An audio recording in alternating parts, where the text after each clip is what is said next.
오늘은 소아시아 7교회 중에서 세 번째로 버가모 교회에 대한 말씀을 함께 나누도록 하겠습니다. 이 버가모는 에베소와 서머나와는 달리 내륙에 있는 도시였습니다. 버가모는 서머나에서 대략 100km 북쪽에 있는 도시에 있었고 알렉산더의 후계자들이 세운 도시입니다.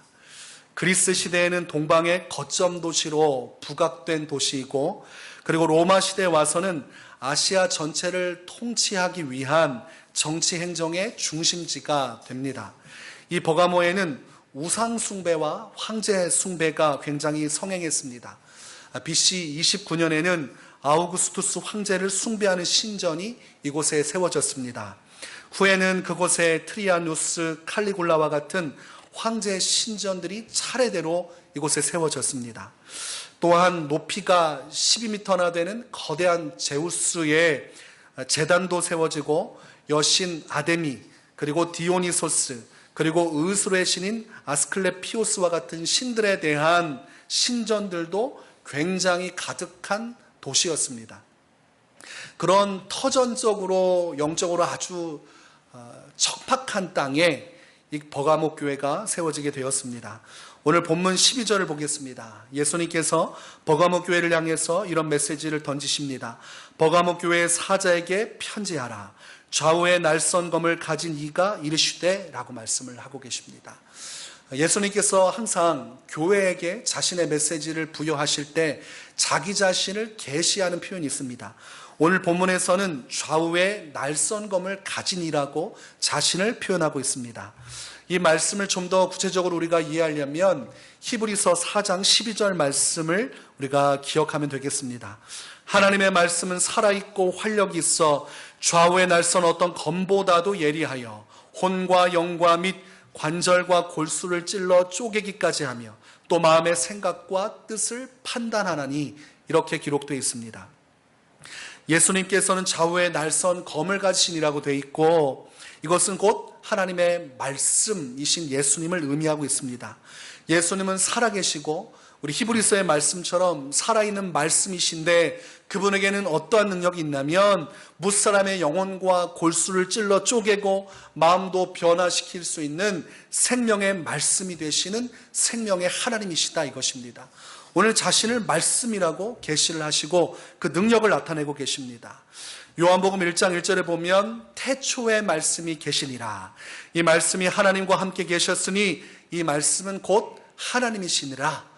말씀의 근원이 태초로 이어지고 그 태초에 계셨던 분이 바로 예수님이라고 말씀하고 있습니다.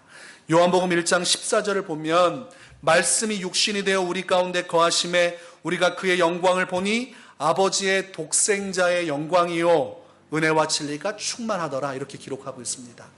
예수님께서 태초에 계셨던 말씀으로 그 말씀이 육신이 돼서 우리 가운데 오셨고, 그 오신 예수 그리스도에게는 권세가 충만했다는 것입니다. 그래서 예수님은 말씀의 권세로서 이 땅에서 구원자 역할뿐만이 아니고 장차 이 좌우에 날선 검, 이 말씀의 능력으로 이 세상 만물을 심판하실 분임을 말씀하고 있습니다.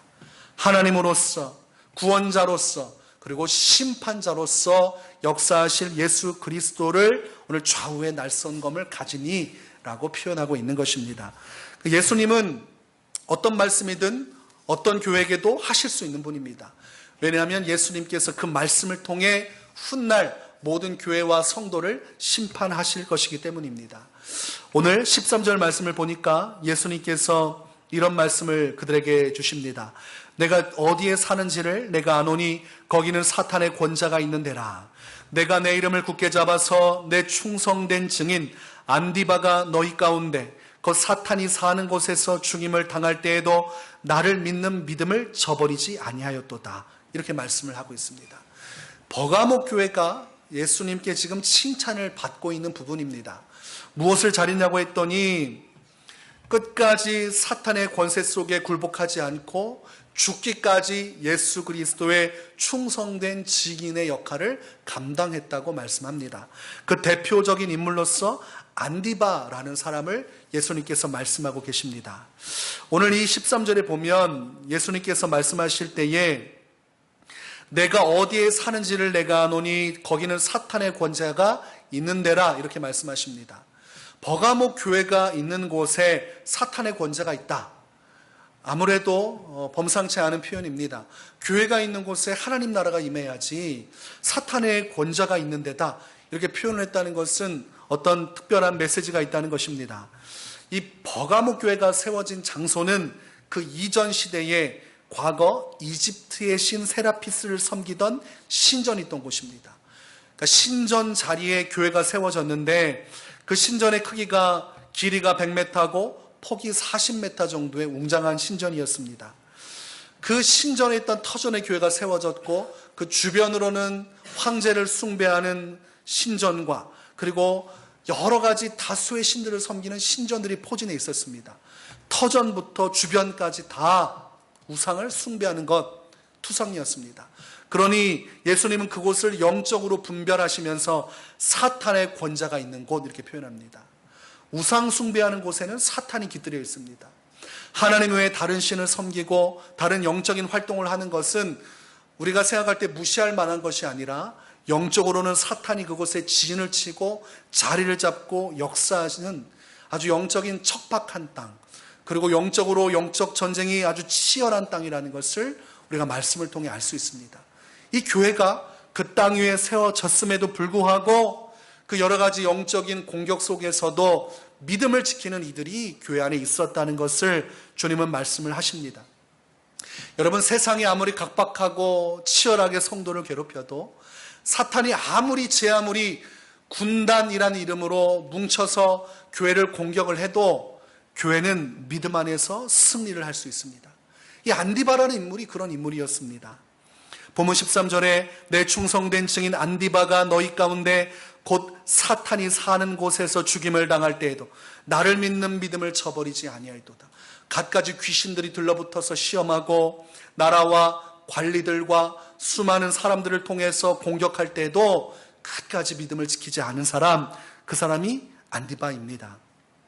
전설에 의하면 이 안디바에 대한 그 순교에 대한 기록들이 있습니다. 어느 날 로마 관리가 안디바를 로마 황제의 신상 앞에 세우고 절을 시킵니다. 그때에 그 관리가 이런 말을 합니다. 안디바야, 황제의 신상에 절을 해라. 그때 안디바가 대답합니다. 만왕의 왕 만주의 주는 예수 그리스도밖에 없으니 그분 외에는 내가 절할 수 없습니다. 로마 관리가 화가 나서 소리칩니다. 온 세상이 너를 대항하고 있는 줄을 알지 못하느냐. 다 황제를 숭배하고 있는데 왜 너만 유독 세상 사람들과 다른 길을 선택하느냐는 겁니다. 그때 안디바가 이렇게 대답합니다.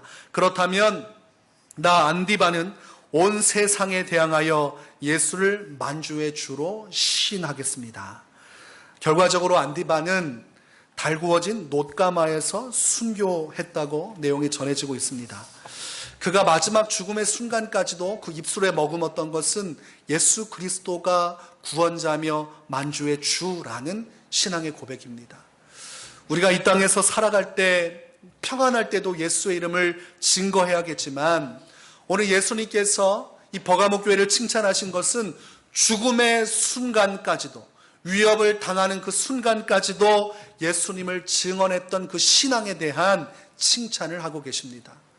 한결같은 사람, 내가 잘 될 때에도 내가 잘 되지 않을 때에도 심지어 죽음 앞에 서 있을 때지라도 끝까지 예수님을 증거하며 삶을 마칠 수 있는 사람, 그 사람이 안디바였고 버가모 교회를 대표하는 신앙인이었습니다. 여러분, 우리의 신앙도 이와 같기를 소원합니다. 한결같이 예수님을 증거하는 신앙인. 제가 길에 가다 보면 뭇교회에서 전도하는 장면이 있습니다. 열심히 전도하세요. 그럼 반갑지 않습니까? 뭐 경쟁자니까 전도하면 안 되는데 이런 생각하지 않습니다. 전도하면 너무 기쁜 것이고 감사하죠. 그런데 유독 참 독특한 것이 있습니다. 전도지를 잘 나눠주다가도 꼭 제가 가면 전도지를 안 나눠주는 거예요. 제가 덩치가 크잖아요. 무서우니까 제가 볼 때는 집사님이나 권사님 같은데 저만 가면 전도지를 안 돌리고 다른 데를 이렇게 멍하니 보시는 겁니다. 가는 곳마다 저는 전도지를 못 받습니다. 그러니까 전도할 때 선택적으로 전도를 하고 있는 것이죠. 사람이 인상이 좋고 좀 차분하면 전도지 주고 좀 험악해 보인다. 아니면 덩치가 크다. 그러면 후환이 두려우니까 전도지를 안 돌리는 일들을 저는 많이 보게 됩니다. 우리가 신앙생활하면서 그런 유혹들이 있지요. 좋을 때, 분위기 좋을 때는 예수님 얘기도 하는데 얘기했다가는 문매를 맞게 되면 예수님 얘기하지 않습니다. 또 오늘 이 버가모 교회의 안디바라는 인물은 끝까지 한결같이 상황에 굴복하지 않고 자기의 신앙의 신념을 따라 예수님을 증거했다는 것, 그것을 예수님께서 정확하게 집으시고 칭찬하고 계십니다. 그러니까 우리도 이 안디바처럼 살아간다면 어떠한 경우에도 예수님 전하기를 주저하지 않는 것이라고 할 수가 있겠습니다. 버가모 교회는 칭찬만 받은 것이 아니라 또한 책망을 받은 교회입니다. 그 책망의 정도가 굉장히 큽니다. 그러니까 칭찬도 참 좋았지만 그 이면의 교회 안에서의 문제점도 심각했다는 것입니다. 오늘 본문 14절을 보니까 이렇게 말씀하시죠. 그러나 내게 두어 가지 책망할 것이 있나니. 칭찬을 하나 받았는데 책망은 2개 내지 3개가 지금 떨어지고 있습니다. 이때부터 이제 긴장을 해야 되는 것이죠. 예수님께서 칭찬하시고 나서 책망하신 내용은 첫 번째가 발람의 교훈을 지키는 자들에 관한 것이었습니다. 발람의 교훈입니다. 거기 내게 발람의 교훈을 지키는 자들이 있도다. 발람이 발락을 가르쳐 이스라엘 자손 앞에 걸림돌을 놓아 우상의 제물을 먹게 하였고 또 행음하게 하였느니라. 발람이라는 사람과 발락이라는 사람을 알아야만 이 본문이 해석이 됩니다. 그리고 그 교회가 어떠한 상황 속에서 하나님께 책망을 받고 있는지를 알 수가 있습니다. 민수기 22장에 보면 이스라엘 백성들이 여리고 맞은편에 있는 모압 평지에 진을 칩니다. 하나님과 함께 열심히 진군하면서 그 모압 땅, 그 평지에 진을 칠 때에 그때 가장 긴장하고 스트레스 받는 인물이 한 명 있습니다. 바로 그 앞에 머물러 있는 모압의 왕 발락입니다. 이 발락이라는 왕이 이스라엘을 두려워했습니다. 가는 곳마다 전쟁에서 다 승리하니까 자기 땅에 오면 자기도 곧 죽게 생긴 겁니다. 그래서 이 사람이 한 가지 계략을 꾸미는 것이 선지자 한 명을 초청을 합니다. 그 사람의 이름이 발람입니다. 이름이 비슷하죠? 왕 이름은 발락이요, 선지자 이름은 발람입니다. 이 선지자 발람을 초청해서 한 가지를 부탁합니다. 돈을 얼마든지 줄 테니까 지금 앞에 진치고 있는 이스라엘을 저주해 주십시오. 하나님이 저들과 함께하니 당신이 저주를 하면 그 저주가 저들에게 임할 것입니다. 믿음은 있었는데 바르지 못한 믿음이 있었어요. 사교의 주수를 행하듯 이방 선지자를 초청해서 그를 통해서 이스라엘을 저주하면 반드시 그 저주가 임할 것이다. 이런 믿음이 있었습니다. 이 선지자가 그 명을 받고 갈등하다가 알겠다고 말하고 이제 이스라엘 진 가운데서 하나님께서 원치 않은 저주를 하려고 합니다. 그때의 성경 말씀의 스토리가 길기 때문에 짧게 얘기하면 하나님께서 그 선지자에게 저주의 메시지를 빼앗으시고 축복의 메시지를 부어주기 시작합니다.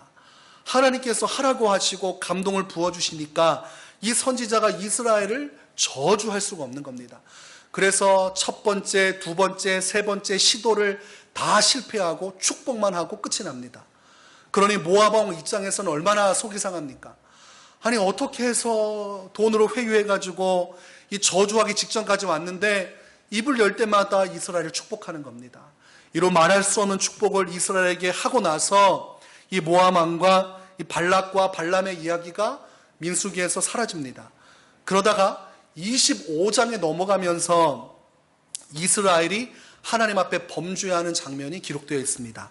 민수기 25장 1절에 보니까 이스라엘이 시딤에 머물러 있더니 그 백성이 모압 여자들과 음행하기를 시작하니라. 하나님의 축복을 받은 백성이요, 선지자를 통해서 이 발람을 통해서 3번이나 더불어 축복을 받은 백성이 민수기 25장부터 범죄를 시작하는데 모압 사람들, 그 현지 여자들과 음행을 시작합니다. 구체적인 내용은 2절과 3절에 기록하고 있습니다. 그 여자들이 자기 신들에게 제사할 때에 이스라엘 백성을 청함에 백성이 먹고 그들의 신들에게 절함으로 이스라엘이 바알부올에게 가담한지라 여호와께서 이스라엘에게 진노하시니라. 처음에 시작은 우상 숭배할 의도가 전혀 없었습니다. 이스라엘 백성들은 그저 그들이 초청하는 초청잔치 자리에 호기심으로 나간 겁니다. 가봤더니 모압 여인들이 엄청나게 예쁘게 치장을 하고 그리고 먹거리를 잔뜩 베풀어 놓은 겁니다. 이스라엘 백성들은 광야에서 구름기둥과 불기둥 따라가면서 메추라기와 만나를 먹고 살았습니다. 여러분, 좁쌀 같은 쌀 같은 거 먹고 고기 먹고 살았는데 왔더니 산의 진미가 쫙 차려 있어요. 그리고 맨날 광야길만 돌면서 고생했는데 예쁜 여자들이 앞에서 시중을 들면서 그렇게 애교를 부리고 있습니다. 이스라엘 백성들이 어떻게 하겠습니까? 순간 이성을 놓친 겁니다. 그 먹는 음식과 여인들의 웃음소리에 파묻혀서 먹고 즐기다 보니까 어디까지 갔습니까? 우상 숭배하는 자리까지 가서 우상을 숭배해버린 겁니다. 남자가 참 연약하지요? 아주 그 유혹을 이기지 못한 겁니다. 갑작스레 초청해서 가보니 뭐 난리가 난 겁니다. 그것이 그들에게 올무가 되었고 하나님의 진노가 임했고 하나님의 심판이 이스라엘에 떨어지기 시작합니다. 성경에서는 그 심판이 연병의 심판이라고 되어 있어요. 그때부터 사람들이 막 죽어나가기 시작하고 있습니다. 연병을 통해서 사람들이 죽어나갈 때 이 심판이 끝나야 되지 않습니까? 끝난 계기가 성경에 보니까 제사장 아론의 손자 엘르아살의 아들 비느하스라고 되어 있습니다. 여러분이 뭐 영화나 대중매체에서 비느하스의 창 이런 말을 볼 거예요. 성경의 내용을 토대로 여러 가지 이제 영화의 스토리를 구성할 때 이 비느하스라는 말을 씁니다. 이 비느하스라는 사람이 백주 대낮에 이스라엘 남자가 미디안 여자의 손을 잡고 장막에 들어가 행음하려고 하는 그 뒤를 쫓아가서 그 둘을 죽여버립니다. 성경에 보니까 그 창을 들어서 그 둘의 배를 꿰뚫어 죽였다고 되어 있습니다. 살인자 아닙니까? 그런데 그 순간부터 연병의 심판이 멈춰버리고 그때부터 하나님께서 분노를 내리십니다. 그때까지 죽은 사람의 수요가 2만 4천 명입니다. 하나님 앞에서 우상 숭배하고 행음하다가 2만 4천 명이 연병으로 죽고 이 비느하스라는 사람이 결단하여서 그 죄를 끊어버리자 하나님께서 그들을 용서하고 심판을 멈추게 됩니다. 자, 그러면 아니 이스라엘이 축복받은 백성이었는데 어떻게 이렇게 그 모압 땅 이 잘못된 신을 섬기는 그들의 신앙에 꿰어서 하나님의 심판을 받았는가 했더니 그 배후에 존재하는 사람이 바로 발람과 발락이었다고 성경은 말씀합니다. 애초에 저주해서 끝내려고 했다가 방법을 바꾼 것입니다. 민수기 31장 16절에 보라 이들이 발람의 꾀를 따라 이스라엘 자손을 부올의 사건에서 여호와 앞에 범죄하게 하여 여호와의 회중 가운데 연병이 일어나게 하였느니라. 베드로후서 2장 15절에도 말씀하기를 그들이 바른 길을 떠나 미혹되어 부올의 아들 발람의 길을 따르는도다. 발람 선지자가 결국은 모압 왕의 사주를 받아들여서 방법을 가르쳐 줍니다. 이스라엘 백성들을 망하게 하는 방법은 한 가지인데 하나님 앞에 죄를 저지르게 해서 하나님께 심판받게 하는 겁니다. 영적인 지혜가 있으면 그것을 통해 이스라엘을 위해 중보기도 해야 되는데 이 발람이라는 선지자가 돈에 유혹이 돼서 그 불의의 삭슬 받기 위해서 결과적으로는 이스라엘을 망하게 하는 길, 하나님 앞에 영적으로 타락하게 해서 심판받아 멸절되는 길을 알려줍니다. 그래서 차후의 방법으로 선택한 것이 그들을 초청해서 자연스럽게 음행하고 우상숭배함으로 하나님의 심판 가운데 놓이게 한 것입니다. 이 죄악으로 인해서 이스라엘도 심판을 받았지만 이 발람 선지자도 심판을 받습니다. 나중에 이스라엘이 미디안을 정복할 때 이 발람 선지자가 그 전쟁에서 죽습니다. 그리고 여호수아서에 보면 그를 선지자라고 처음에 불렀지만 후반부에는 그를 점쟁이라고 표현합니다. 그는 선지자도 아닌 한낱 점쟁이가 돼서 불행한 인생을 마치게 됩니다. 하나님의 심판이 그 죄악을 사주한 발람에게도 그리고 그 죄악을 저지른 이스라엘에게도 동시다발적으로 떨어져 내렸습니다. 오늘 예수님은 본문에서 그 발람이 저질렀던 그 교훈을 지키는 자들이 있다고 이야기를 하십니다. 교회 안에 구체적으로 어떠한 사건인지는 명확하게 알 수 없지만 14절에 보니까 내게 발람의 교훈을 지키는 자들이 있도다 하는 것을 보니 발람처럼 교회 안에 가만히 들어와서 죄를 지어도 괜찮다고 유혹하는 사람이 있었다는 것을 알 수 있습니다. 우리가 하나 예를 든다면 교회 안에 와서 어떤 분이 자꾸 술 먹자고 끌고 가는 거예요. 아우 김 집사 괜찮아. 교회 생활하면서 술 마셔도 돼. 그러면 자꾸 술 먹고 술자리로 끌고 가는 겁니다.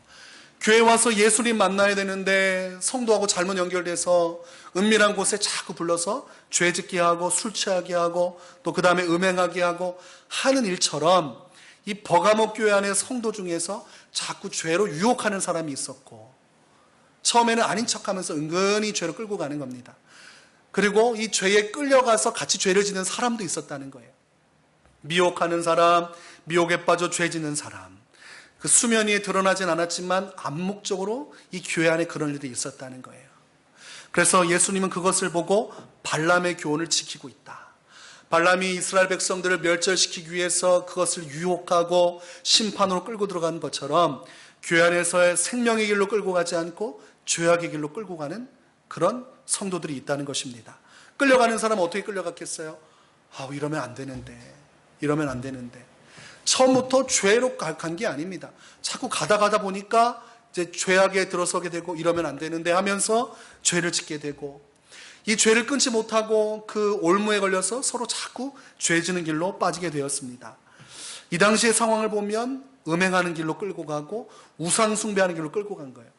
괜찮아. 교회 다니면서 신전 가서 예배한다고 문제 없어.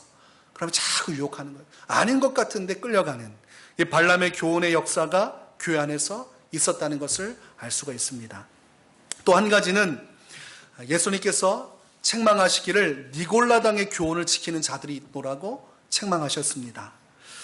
우상 숭배가 가득한 도시 속에서 지금 이 교회, 버가모 교회가 머물러 있는데 이 안에는 믿음을 지키는 안디바와 같은 사람이 있었던 반면에 발람과 같이 미혹해서 죄악으로 끌고 들어가는 성도와 끌려 들어가는 성도가 있었고 또 한 면에는 니골라당의 교훈을 지키는 무리가 또 있었습니다.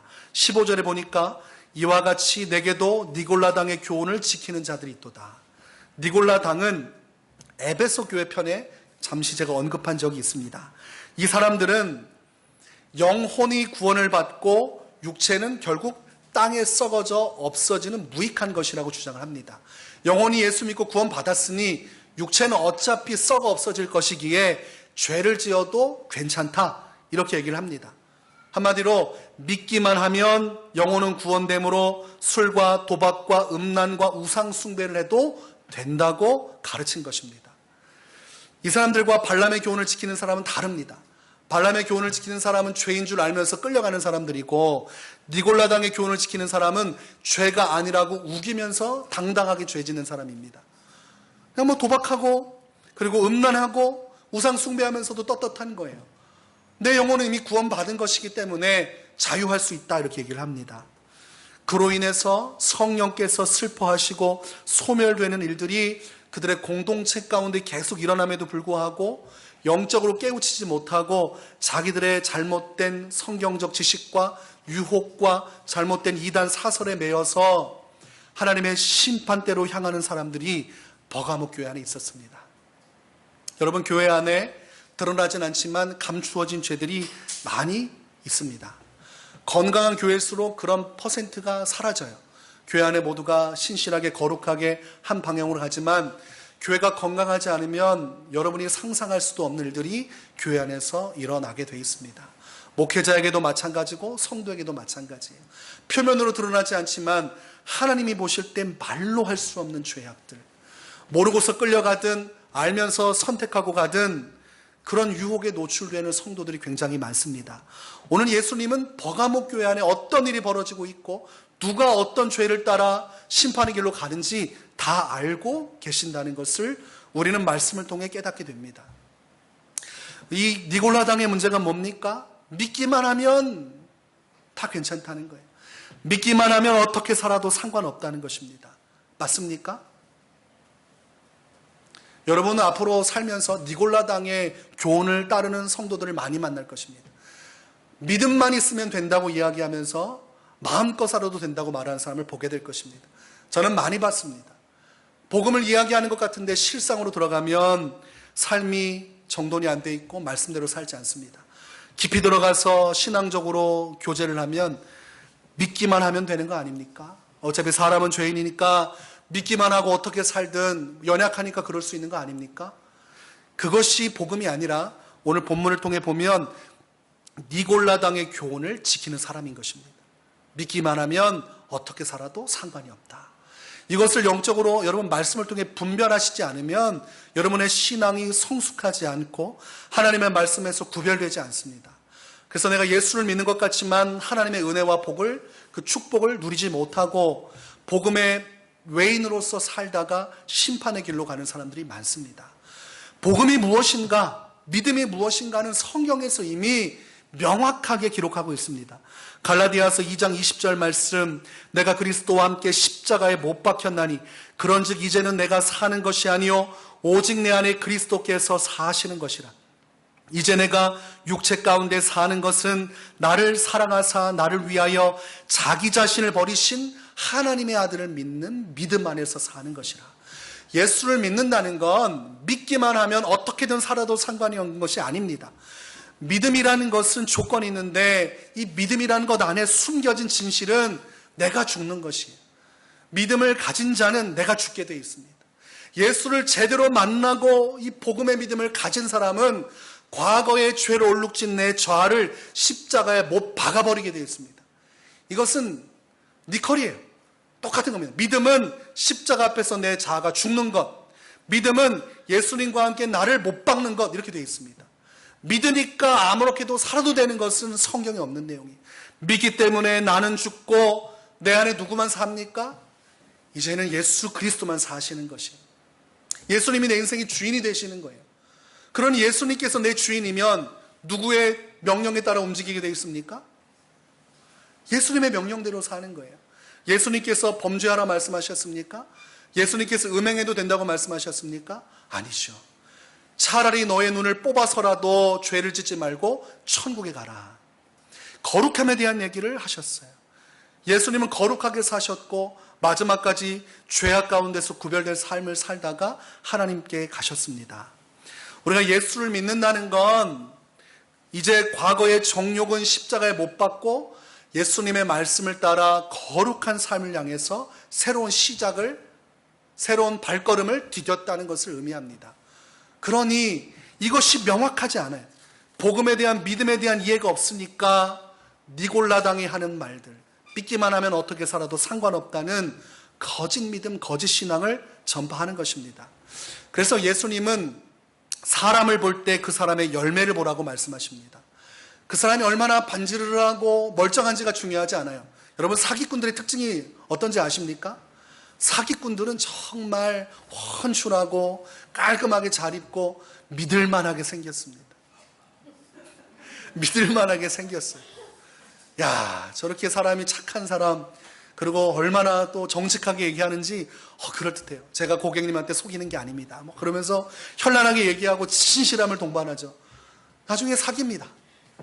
사기.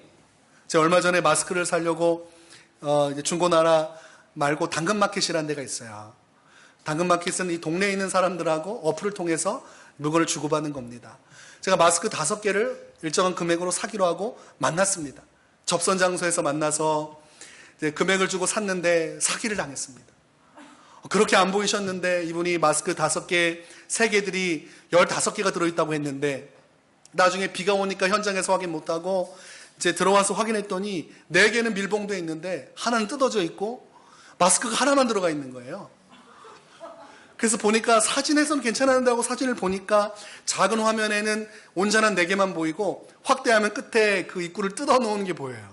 그러니까 그 하나는 뒤에 숨겨놨다가 못 보게 해서 마치 밀봉되어 있는 5개처럼 해놓고 막상 와서는 급하게 넘기고 도망간 겁니다. 왠지 이분이 저를 보자마자 노심초사하고 주고 나서도 길을 이렇게 왔다 갔다 하시더니, 그러니까 너무 이제 제가 등치 큰 사람이 오니까 이분이 범죄가 걸리면 큰일 날까봐 당황하셔가지고 막 도망간 겁니다.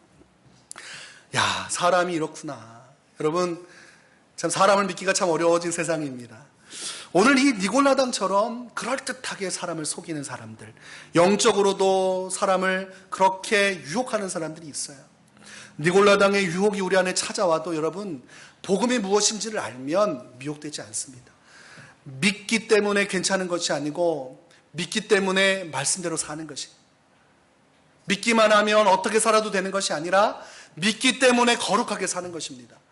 이것이 정리가 되지 않으니까 유혹에 막 넘어가기 시작하는 거예요. 그렇게까지 할 필요가 있는가? 신앙생활 그렇게까지 할 필요가 있는가?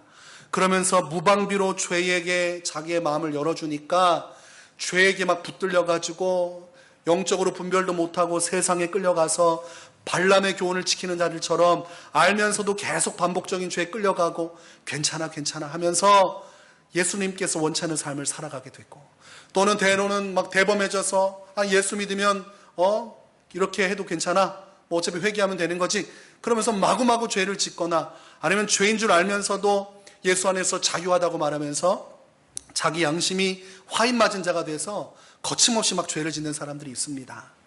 그 속을 들여다보면 잘못된 가르침, 그 심령 안에 잘못된 말씀이 자리를 잡고 있는 것입니다. 이것을 거두어내지 못하면 돌이킬 수 없습니다. 본문 16절에 그러므로 회개하라, 돌이키라는 것이에요.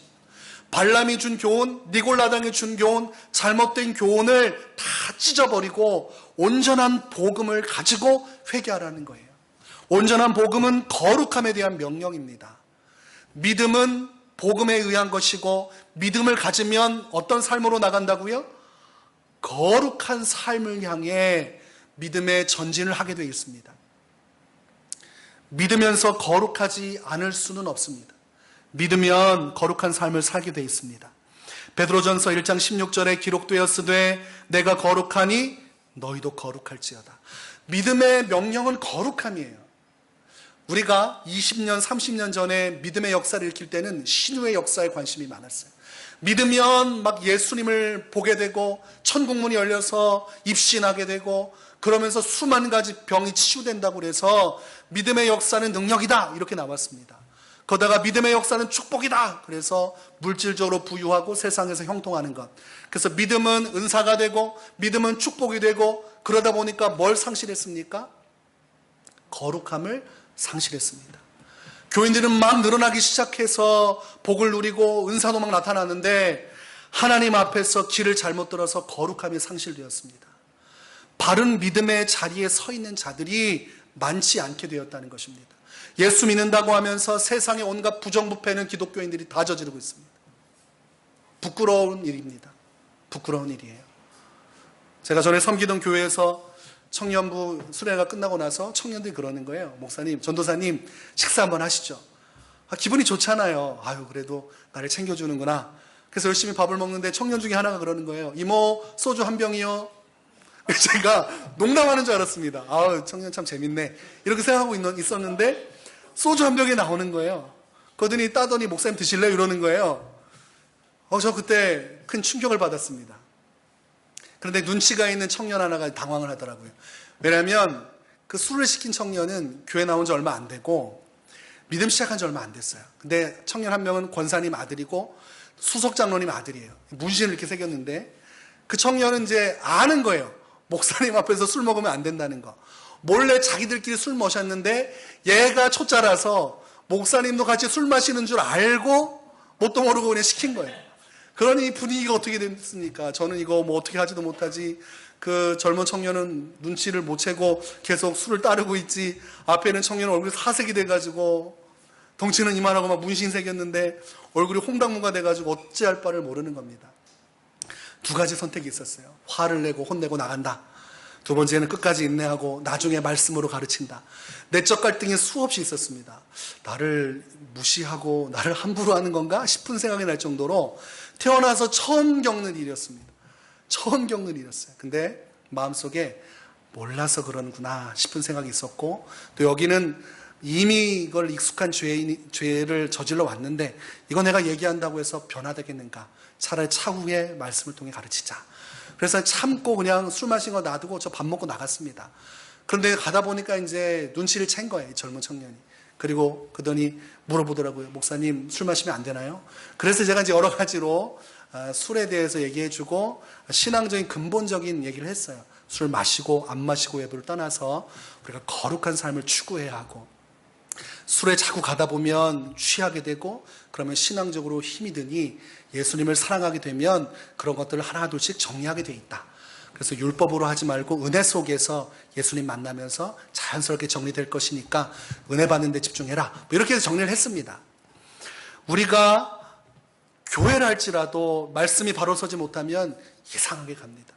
저도 여러 가지 이제 정보들을 다 듣게 되면 교회별로 참 독특한 문화가 있어요. 뭐 남전도회가 놀러 가서 술잔치를 벌였다는 둥, 이런 것들이 있습니다. 뭐 보신탕을 잡아가지고 막 잔치를 벌이고 막 이런 것들. 그래서 이런 것들을 어떻게 손을 대야 되나? 오늘 이 버가모 교회 안에 그런 일들이 벌어진 거예요. 아유 괜찮아 하고 우상숭배한 대로 막 끌고 가는 사람이 있어서 마지못해 신앙적인 양심이 걸리면서도 가는 사람이 있었고, 아유 예수 안에서 어떤 죄를 지어도 상관없어, 이미 죄 용서 받았어 하고 막 끌고 가는 사람이 있고, 그러고서 죽기까지 충성하는 안디바 같은 사람도 있었습니다. 완벽하게 교회가 혼재되어서 갈 길을 잃은 모습이 버가모 교회의 모습이었습니다. 이들이 상실한 것은 한 가지예요. 거룩함에 대한 상실입니다. 믿으면 거룩함을 추구해야 된다. 믿으면 거룩한 삶을 살아야 된다. 이것은 공식과 같습니다. 이것을 자꾸 훼손하는 것은 사탄이 하는 거예요. 믿어도 거룩하지 않을 수 있고, 믿어도 죄악에 빠져 살 수 있어. 언젠가는 회개하고 돌아오면 돼. 못 돌아옵니다. 못 돌아와요. 내가 원하는 시점이 온다고 해서 돌아올 수 있는 게 아니에요. 한 영혼이 예수 믿고 회개하고 돌이키는 것은 놀라운 은혜입니다. 내가 타이머 맞춰놓고 알람 설정해서 내가 이렇게 마음껏 살다가 10년 후에 회개하고 그때부터 예수 잘 믿어야지 하죠. 그때 하나님께서 회개케 하는 은혜를 주신다는 보장이 어디 있습니까? 그때까지 내가 살아있다는 보장은 또 어디 있습니까? 은혜는 전적으로 하나님의 은혜요, 내가 교만해서 함부로 설정해 놓는 게 아닙니다. 은혜는 지금 내가 살아있을 때, 내가 말씀을 듣고 깨달았을 때부터 내 삶이 변화되는 것, 그게 은혜의 시작입니다. 로마서 12장 1절은 말씀합니다. 그러므로 형제들아, 내가 하나님의 모든 자비하심으로 너희를 권하노니 너희 몸을 하나님이 기뻐하시는 거룩한 산 제물로 드리라. 이는 너희가 드릴 영적 예배니라. 예수 믿은 성도가 하나님께 드릴 예배는 삶으로 드리는 거예요.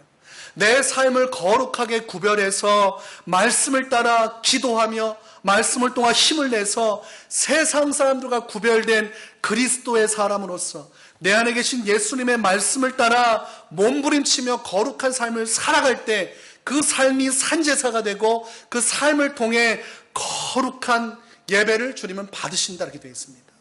근데 우리의 착각이 있어요. 일주일 내내 마음껏 살고 주일날 예배하면 그곳으로 거룩하다고 생각을 합니다. 하나님의 거룩함은 우리의 삶에 연결됩니다. 예배는 한 부분일 뿐이에요. 포인트입니다. 그곳에 와서 성도가 한 마음으로 예배하고 성령의 은혜를 받아 그 은혜를 통해 세상에 나가 거룩함으로 살아가는 것, 그것이 한 텀입니다. 그런데 우리가 세상에서 마음껏 살고 교회의 한 꼭지점에 와서 주일만 자기를 속이고 세상에서 구별되지 못한 채 예배하고 간다면 우리는 아직 믿음이 무엇인지를 이해하지 못한 것입니다. 믿음이 거룩함이라는 것을 깨달으면 그때부터 영적 전쟁이 시작됩니다. 내가 사탄한테 지금 끌려가고 있었다는 것과 내가 잘못된 가르침으로 내 자신을 방치하고 있었다는 사실을 깨닫게 되므로 그때부터 심각한 고민이 이루어지기 시작합니다. 그것이 구원에 이르는 회개, 그리고 구원에 이르는 근심이라고 되어 있어요. 내 자신을 거룩하게 하기 위해 근심하고 고민하고 결단하는 과정을 갖는 것은 하나님 앞에 아름답습니다. 아무 생각 없이 자유롭게 사는 것이 은혜가 아니라 거룩함 속에 살아가는 것이죠. 디모데후서 2장 20절에서 21절은 이렇게 말씀합니다. 큰 집에는 금그릇과 은그릇뿐만 아니라 나무그릇과 질그릇도 있어 귀하게 쓰는 것도 있고 천하게 쓰는 것도 있나니 그러므로 누구든지 이런 것에서 자기를 깨끗하게 하며 귀 쓰는 그릇이 되어 거룩하고 주인의 쓰심에 합당하며 모든 선한 일에 준비함이 되리라, 이렇게 되어 있습니다. 오늘날의 성도들은 외적인 것을 참 좋아합니다. 그래서 크고 위대한 신앙의 것을 추구하는 경향이 있어요. 그래서 교회도 웬만하면 크고 웅장한 교회를 다니기를 선호합니다. 그리고 같은 직분을 맡아도 작은 교회보다는 그래도 이름 있는 교회, 큰 교회에서 직분을 맡길 원합니다. 목회자도 작은 교회에서 목회하기보다는 큰 교회에서 목회하기를 열망합니다. 이 디모데후서의 말씀의 기준으로 하면 금그릇 같은 사역, 찬란하고 빛나고 아름다운 곳에서 그렇게 신앙생활하거나 그런 곳에서 이름을 떨치는 사역을 하고 싶어하는 사람들이 있습니다. 어떤 교회는 집사 직분을 받게 되면 명함을 이렇게 만들게 합니다. 그래서 누구누구 교회, 누구누구 집사, 누구 해서 그 교회 이름을 달고 세상살이 할 수 있는 기회를 줘요. 집사 아니면 그거 못합니다. 집사 이상 돼야 교회 이름을 달고 세상에 나갈 수 있어요. 그 교회는 큰 교회예요. 이름 있는 교회입니다. 그러니까 그 교회가 얼마나 찬란하고 이름이 있는지 그 교회 이름 집사 직분을 달고 가는 것만으로도 세상에서 인정을 받는 것입니다. 어떤 목사님은 명함에다가 이런 걸 써놨습니다. 금식기도 40일 금식기도 2번 한 사람. 진짜입니다. 40일 금식기도 2번 한 사람 최성광 뭐 이렇게 최성광 목사 이렇게 해서 보여주는 거예요. 그럼 보는 사람이 이제 그걸 보고서 하든지 뭐 비웃든지 뭐 하겠지요. 그러니까 뭔가 보여지는 것들, 찬란한 것들에 대한 욕망이 사람 안에 있습니다. 얼마 전에 사랑의 교회 예배 실황을 제가 유튜브로 봤습니다. 화려한 조명이 쫙 비추면서 성가대가 웅장하게 찬양을 하는데 전 천군천사가 나타나서 노래 부르는 줄 알았어요. 확 하면서 무대로 딱 올라가는데 그 햇볕이 찬란한 곳에서 찬양 인도자가 서서 정말 잘생겼어요. 저처럼 뚱뚱하지 않고 허리허리하고 아주 잘생겼습니다. 그러면서 아주 노래도 잘 부르고 아주 그런 웅장한 속에 있고 그리고 나서 이제 담임 목사님 뭐 오시겠습니다 했더니 막 찬란하게 등장하고 그 안에서 믿음의 선포하는 것을 봤습니다. 그걸 보면서 야 저게 금그릇 사역이구나, 찬란한 사역이구나, 야 누구라도 흠모할 만한 사역이구나 그렇게 말을 하지요. 그러나 디모데후서에서 사도 바울은 금그릇 사역을 강조하지 않았습니다. 하나님이 쓰시는 그릇은 금그릇도 있고 은그릇도 있고 나무 그릇도 있고 질그릇도 있는 거예요. 세상에서 환대받지 못하고 사람들한테 환호받지 못하는 사역이 존재합니다. 사도 바울은 그 사역 모두를 귀하게 여기면서 한 가지 중요한 포인트를 잡아줍니다. 그것이 무엇이냐면 깨끗한 그릇이 되는 것. 내가 지금 금그릇 사역을 하거나 질그릇 사역을 하는 건 중요하지 않아요. 하나님 앞에 서 있는 사람으로서 내 자신을 얼마나 깨끗하게 주인이 쓰시기에 합당하게 온전히 구별해서 거룩한 삶을 사는가. 그런 깨끗한 그릇이 되는 것이 중요하다고 말합니다. 오직 누구든지 이런 것에서 자기를 깨끗하게 하면 귀히 쓰는 그릇이 되어 거룩하고 주인의 쓰심에 합당하며 모든 선한 일에 준비함이 되리라. 하나님께서 깨끗한 그릇은 어떻게든 쓰신다는 겁니다. 그것이 금그릇처럼 찬란하진 않아도 우리의 인생을 통해서 반드시 하나님은 아주 귀하고 놀랍게 사용하시겠다고 약속하고 있습니다. 그런데 대부분의 사람들이 자기 자신을 깨끗하게 하지 않습니다. 그러면서 넓은 휘황찬란한 것만 바라보면서 나 그곳에 속하고 싶은 욕망, 그런 사역적 욕망을 가지고 살아가요. 그러나 그런 금그릇만 바라보고 내 자신을 단장하지 못할 때 나중에 대환란이 옵니다. 언젠가는 내 더러움이 드러나게 되어 있습니다. 그래서 찬란한 사역하다가 무너지는 교회가 있고 무너지는 목회자가 있고 무너지는 성도들이 있습니다. 갑자기 스캔들이 막 터지지 않습니까? 자기를 깨끗하게 하는 데는 신경 안 쓰고 외형적인 사역, 외형적이고 찬란한 것만 유지하다 보니까 그 안에 영혼은 더러워지고 삶은 거룩하지 않으면서도 거룩한 척하다가 어느 순간 그것이 다 드러나면 그 사역은 주님을 영광스럽게 하기보다 오히려 기독교의 사역을 2000배나 뒤로 후진하게 만드는 큰 악을 낳습니다. 그래서 여러분들, 우리 교회는 금그릇 같은 찬란한 사역을 모두 앞에서 펼치지는 못해도 우리가 지금 할 수 있는 것이 있는데 우리 교회와 우리 스스로가 거룩한 교회, 거룩한 성도가 되는 것입니다.